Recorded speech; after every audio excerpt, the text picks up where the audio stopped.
Bueno, revisaba durante la pausa los comentarios que muy amablemente nos mandan en las redes sociales y desde luego pues muchos nos dicen que a veces falla el audio de algunos de nuestros colaboradores y efectivamente, pero mire, estamos tratando de hacer todo lo humano y tecnológicamente posible para seguir al aire, en vivo, llevándole el mejor análisis, la mejor opinión, el mejor debate en torno a las noticias nacionales e internacionales. Todos nos tenemos que adaptar, ni modo, ¿qué le podré decir?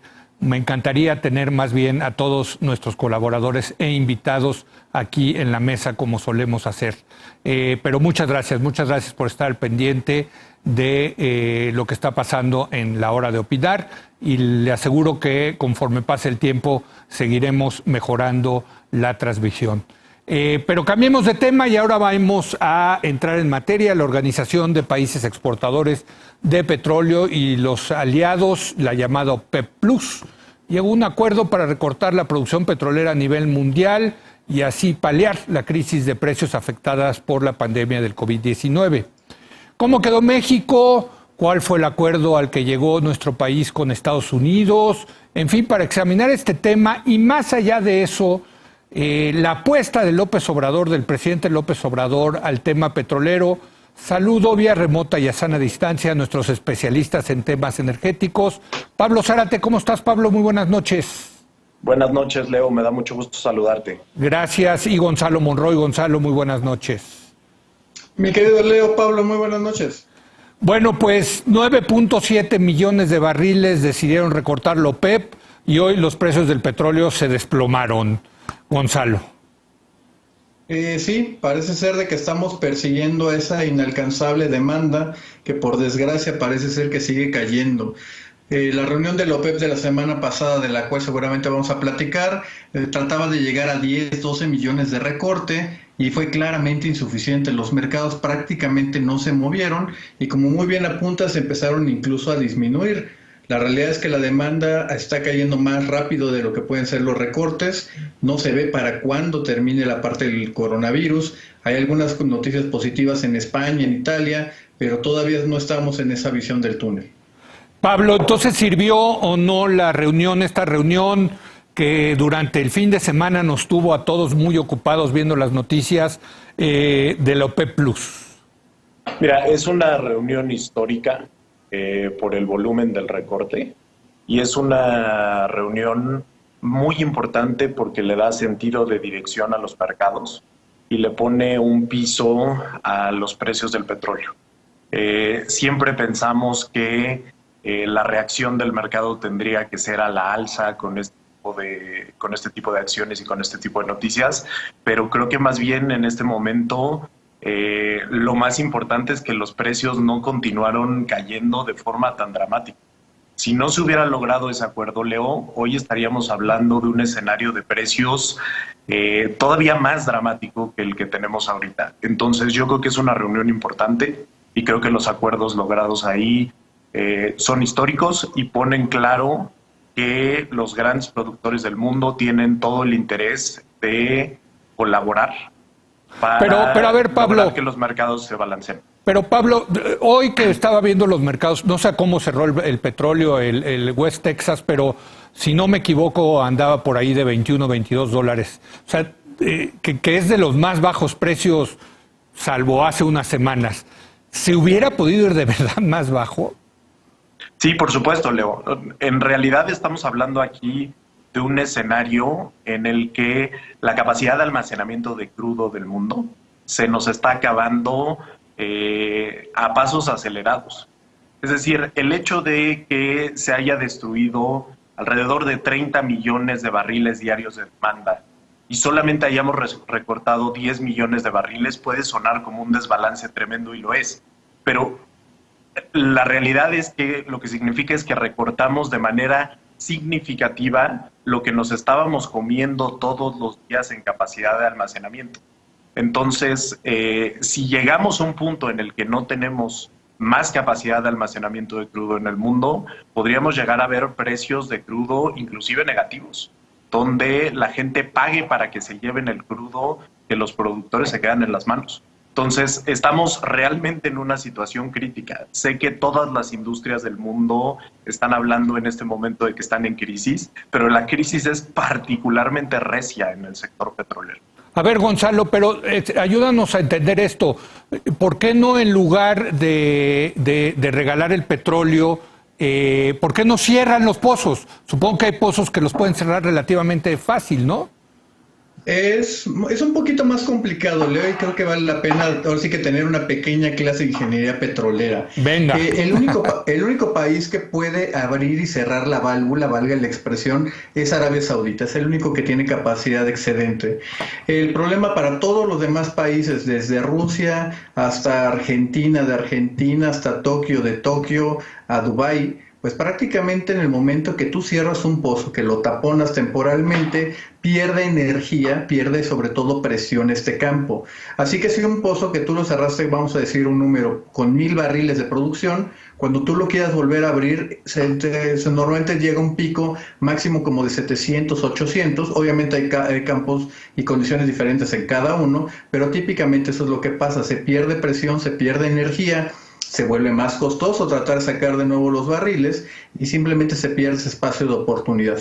El mejor ejemplo de cómo cuando tú cierras un pozo y ya no te recuperas es precisamente Venezuela. En el 2002-2003 precisamente el presidente Hugo Chávez hizo la famosa purga en PDVSA, la petrolera estatal venezolana.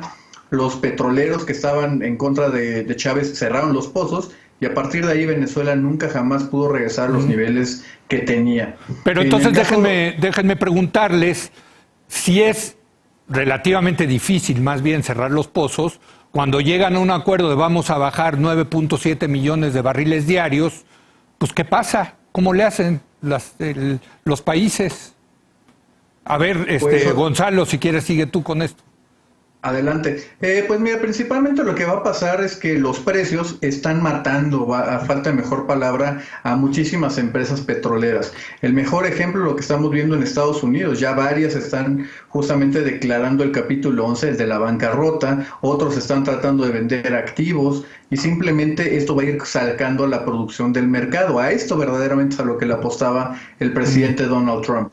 Esto obviamente no va a ser tan sencillo hacerlo una empresa que sea chiquita de unos cuantos millones de dólares o cientos de millones de dólares como ocurre en Estados Unidos, a grandes empresas estatales, sobre todo una Aramco, una Rosneft, incluso un Pemex. No es tan sencillo por el significado que tiene para el país, sus economías y para la seguridad nacional. A ver, Pablo, entremos al caso mexicano, porque ya sí, en estas épocas todo está polarizado. Yo lo que vi es gente que decía qué extraordinario trabajo hizo la secretaria Rocío Nale, y gente que dijo qué terrible, no entendió nada la secretaria Rocío Nale. ¿Tú qué piensas? Mira, a mí me gustaría primero dejar muy claro que cuando estamos hablando de un recorte de 9.7 millones de barriles, estamos hablando de un enorme esfuerzo de los países productores de petróleo más importantes y de las empresas petroleras estatales más importantes del mundo. Sin duda es difícil hablar de taponear los pozos, sin duda es difícil recortar la producción, más porque la mayoría de esos países tienen campos que producen de manera rentable, aún con estos precios extraordinariamente bajos. México no es uno de ellos, Leo.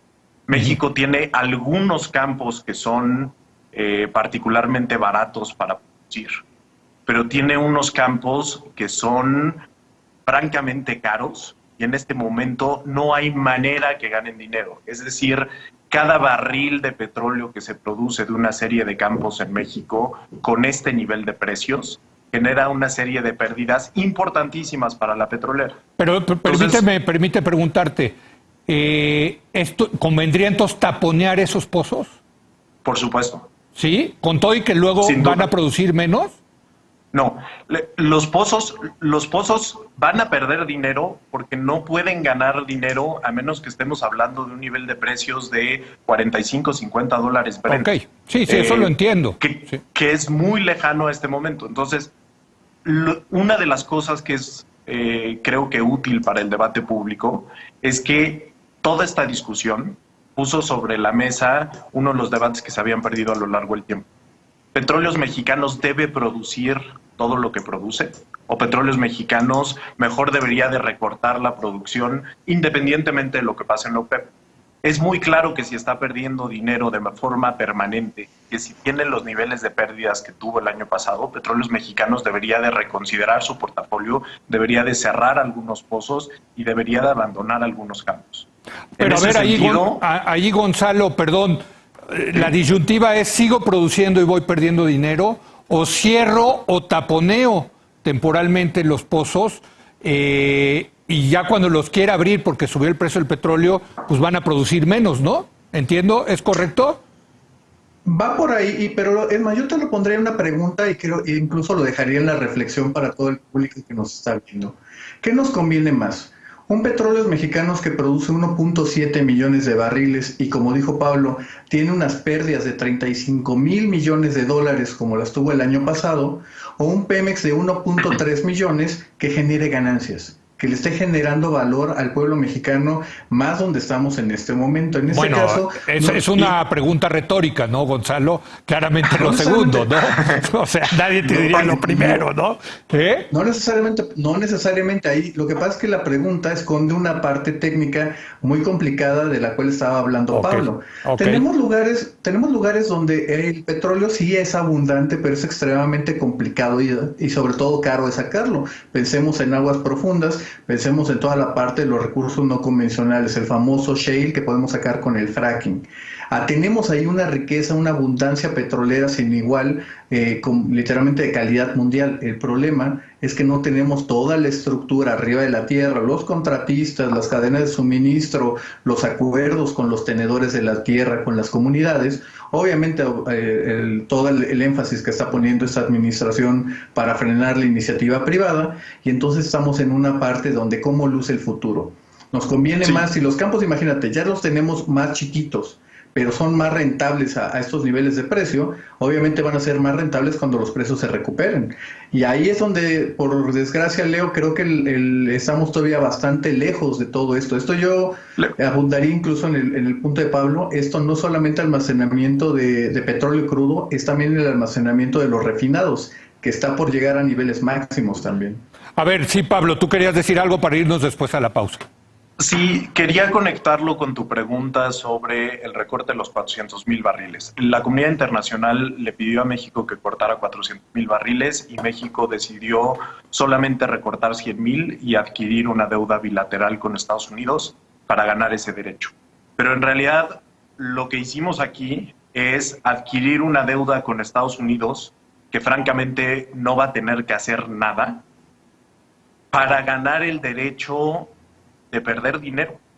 Es decir, si ya sabemos que al menos hay 400,000 barriles diarios de la producción que están perdiendo dinero de forma permanente, ¿por qué fuimos a insistir ante la comunidad internacional que realmente queremos producir esos barriles y que estamos dispuestos a endeudarnos, ya no solo financieramente, sino también políticamente con el presidente de los Estados Unidos para ganar el derecho a producir esos barriles? Aquí hay una decisión que es muy poco pragmática y conecta con su planteamiento al principio. Esto es un planteamiento político, Leo. A ver, entonces, si entiendo bien, tú eres de los que piensa que la postura de México no fue la adecuada en esta reunión de OPEP Plus. ¿Es correcto, Pablo? Sí, y no fue adecuada en el qué, no fue adecuada en el cómo. Si México ya había decidido que no era flexible y que no iba a recortar, se pudo haber ahorrado el numerito, pudo haber comunicado antes de tiempo que no tenía las condiciones para poder hablar de ningún recorte, que no se iba a subir a esa negociación, que les deseaba lo mejor, pero que las condiciones del país no eran ideales para tener esa negociación. En vez de eso, llegó a una negociación donde pareció al principio sorprendido y reaccionando rápido, logró un acuerdo bilateral con Estados Unidos que no acabamos de entender los alcances. Lo único que tenemos es una declaración del presidente Trump diciendo literalmente México me va a reembolsar por eso. Adquirimos una deuda y es importantísimo que nos aclaren cómo se va a cobrar esa deuda y exactamente por qué creímos que era tan importante preservar esos 300,000 barriles que son un pasivo para Petróleos Mexicanos, no son un activo. Yo sé que Gonzalo le quiere entrar también a este tema de la postura mexicana, Gonzalo, pero permíteme, tenemos que ir a vender un poquito para regresar a ver tu respuesta. En un momento más regresamos. Claro que sí.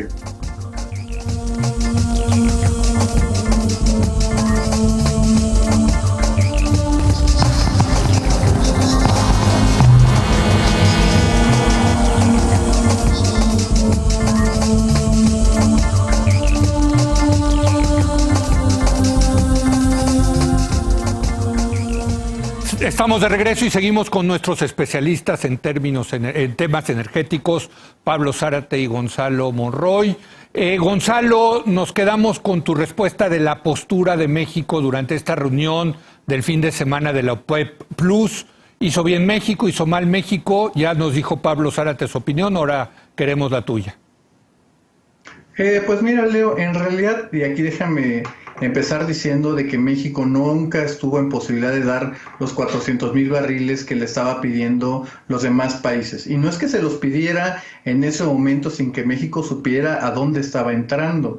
Coincido mucho con Pablo de que tiene que ver con que México, en este caso la Secretaría de Energía, no estaba muy enterada de hacia dónde estaba entrando. Las negociaciones, todos los parámetros, el nivel de recorte, ya se había acordado previamente en hace 2-3 semanas.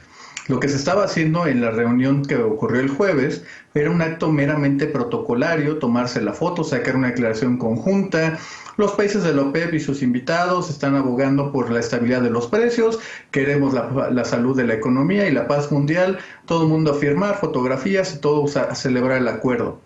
La reunión de la OPEP no era para tratar de ver quién se iba a poner y quién no iba a poner parte de los recortes. Tampoco era para aclarar si había condensados o no había condensados. Tampoco era el lugar justamente para decir, ya no quiero jugar y entonces mejor me retiro, como lo ocurrió en 2 ocasiones. Lo que en realidad tendremos que ver en este caso es que México, y aquí déjame ser súper claro, si México no se presentaba ni siquiera a la reunión de la OPEP, México hubiera tenido que recortar 0 barriles. No tenía que recortar ni siquiera los 100,000 que estaba poniendo al día de hoy. Sí, pero hubiera quedado muy mal, ¿no, Gonzalo? Podrían boicotearlo los otros, ¿no? Que hubo un amago de boicotearlo a México, ¿no? No necesariamente, fíjate, ¿no? El mejor ejemplo, otro gran productor que es Canadá, obviamente Estados Unidos, no se presentaron a la reunión, no estaban parte de eso, aunque formaron parte literalmente del gran juego geopolítico que ocurrió detrás de cámaras. El gran juego geopolítico consideraba al presidente Trump haciendo todas las llamadas, a Mohammed bin Salman manteniendo a la PEP, y básicamente también a Vladimir Putin teniendo a siendo prácticamente el tercer productor de petróleo. Esos fueron los 3 grandes jugadores que lograron este acuerdo. Todos los demás países se plegaron a lo que ya estaban acordando esas 3 grandes potencias, los 3 más grandes productores, y en ese sentido que alguien de pronto pusiera en riesgo, que en realidad tampoco estuvo en riesgo absolutamente nada. Este acuerdo es demasiado importante para todas las economías del mundo e iba a ocurrir. La posición de Arabia Saudita de no aceptar en un principio lo que México proponía, esos 100,000 barriles de recorte más 250,000 que subió a 300,000 garantizados por Estados Unidos, es lo que nos llevó justamente a esa pequeña telenovela de fin de semana. Pablo, ¿cómo va a compensar Estados Unidos los 300,000 barriles de México? Porque lo que he leído es que el presidente Trump no puede recortar, porque el petróleo es privado en Estados Unidos. No es que el presidente, como en Arabia Saudita, que sí dice recortamos tanto y se recorta porque es una empresa, bueno, ya es pública, ya cotiza en la bolsa, pero es más sencillo para Rusia, para Arabia Saudita. Estados Unidos son productores y muchísimos productores petroleros. ¿Cómo se va a hacer esa compensación de los 300,000 barriles, Pablo? Bueno, es que en realidad hay 2 tipos de recorte. Hay un recorte, digamos, regulatorio o forzado para las empresas estatales y hay un recorte que se genera de forma natural por las fuerzas del mercado. Es decir, cuando las empresas ven que los precios no les dan para cubrir sus costos, van sacando producción del mercado, es decir, no llevan al mercado esa producción y se empiezan a taponear pozos y se empieza a alentar de manera dramática la producción. Eso aunque cueste taponear, aunque cueste taponear los pozos, como nos dijeron. Sí, por supuesto. Ok. Llega un punto donde el costo de producir es más alto que el costo de detenerte y, por supuesto, le cierras la llave a la producción. Ok. El caso de shale es muy particular porque tienen mayor facilidad para mover las cosas por ahí. Atendiendo tu pregunta de manera muy directa, Leo, sí hay en el Texas Railroad Commission, que es el regulador petrolero del estado de Texas, sí hay facultades para apelar a que se está generando desperdicio en el mercado. Esto es interesantísimo. Ellos tienen que sustentar que existe desperdicio en el mercado y que como se están desperdiciando los recursos del estado de Texas, desde la perspectiva de los productores, desde la perspectiva de los que son dueños de los derechos minerales, etcétera. Como se están generando desperdicios por la condición del mercado, se tiene que racionar la producción. Ah, mira, qué interesante. Esa discusión está ocurriendo en este momento en Estados Unidos. Hoy hubo una sesión particularmente interesante en este sentido, donde los términos del debate son muy claros. Punto número 1, ¿se está generando desperdicio? Si sí, entonces el regulador tiene que pasar una discusión en la que hable de forma administrativa y diga, tengo las capacidades para regular el mercado de una manera que sea objetiva y que de alguna manera privilegie objetivos de eficiencia o no. Realmente esperamos que el Railroad Commission al final del día acabe diciendo que las fuerzas del mercado tienen que actuar y que al final nadie está peleado con su dinero y que son estas fuerzas que ya se echaron a andar las que van a regular el mercado de mejor manera que un regulador central. Pero esta discusión de Estados Unidos creo que nos debe de llevar a un planteamiento particularmente interesante. ¿Qué está pasando con la Comisión Nacional de Hidrocarburos en este momento? La Comisión Nacional de Hidrocarburos tiene un mandato constitucional después ejecutado en la Ley de Hidrocarburos que le dice que tiene que velar por maximizar el valor económico de los hidrocarburos de la nación. Lo que Petróleos Mexicanos está haciendo con esta insistencia absurda de producir aún si pierde dinero es dilapidar los recursos de la nación. Es un planteamiento que no debería de existir y que el regulador tiene ahí algunos preceptos interesantes a los que podría apelar y podría pronunciarse en este efecto. No, pero no lo va a hacer, Pablo. Hombre, ya sabemos que esa comisión está capturada por el gobierno federal, ¿no? O sea, a mí me parece que claros. A mí me parece que hay comisionados que se manejan con conceptos de bastante independencia y que tienen capacidades técnicas muy interesantes. Sí, pues entonces, a mí me gustaría, punto número 1, que se generara esa discusión adentro de la Comisión Nacional de Hidrocarburos y mínimo que a partir de esa discusión, Leo, podamos entender una cosa que nos han vendido a los mexicanos como un criterio objetivo y no tenemos ninguna manera de explicarlo. ¿Por qué no aceptamos 400,000 barriles, pero sí 100,000 barriles? ¿Qué tipo de análisis técnico se hizo en los campos de petróleos mexicanos para decir este límite sí es aceptable? Bueno, eso es fundamental. Perdón, una última conclusión, un minuto, Gonzalo. Si me permite, le puedo decir de dónde salieron esos 100,000 barriles. Venga. Esos 100,000 barriles es la declinación esperada este año por Petróleos Mexicanos. Aquí incluso hablando de lo que estaba diciendo Pablo, realmente no hay quien tenga un verdadero mandato, por ejemplo, para limitar la producción de los privados. Ese es un elemento que también mucha gente empezó a hablar de que si el gobierno iba a meter mano negra ahí, no tiene facultades para hacerlo. Para terminar con una nota un poquito más alegre, ¿sabes qué es lo que a mí me hubiera gustado ver? Además de los recortes, y si México estaba tan demasiado aferrado a no recortar la producción, este mes, en lo que llega de aquí a los recortes de mayo, era el momento ideal para revisar de manera expedita, con nivel de urgencia, ¿cuántos de los campos y pozos abandonados tenemos? Si vamos a producir más, no tenemos que malbaratar nuestro petróleo, podríamos meterlo y almacenamiento. México solamente tiene un día de almacenamiento de petróleo crudo, empezar ahí a almacenar nuestro propio petróleo. Y si tenemos más posibilidad, les rentamos a los gringos, a los americanos, a los canadienses, españoles, saudíes, para poder almacenar su petróleo. Oye, pero había un argumento por parte del gobierno de que no querían recortarlo, por lo que lo querían utilizar para refinación. Exactamente, y el gran problema de la refinación, algo similar a lo que habíamos platicado hace un par de semanas, Leo, es que la refinación al día de hoy está en lado negativo. Cuesta más un barril de petróleo que el barril de gasolina que se produce. Y aquí hay que decirle a la gente, un barril de gasolina no produce un 100% de barril de petróleo, no produce, de petróleo, sí, no produce 100% de gasolina. Sí. Y vale ahora todavía menos. Hay demasiada gasolina en todo el mundo porque estamos guardados por la parte del coronavirus. Bueno, en fin, yo podría seguir platicando con ustedes, que a mí me parece un tema interesantísimo durante mucho más tiempo, pero ya se nos acabó el tiempo. Lo que sí los voy a convocar a un debate de la apuesta del presidente López Obrador en el tema petrolero, que si de por sí ya había muchas dudas, ahora que ha cambiado el mercado, creo que existen más dudas. Gracias, Gonzalo. Gracias, Pablo. Gracias, Leo. Buenas noches. Un gran abrazo, Leo. Gracias. Gracias, buenas noches. Gracias a usted. Muy buenas noches.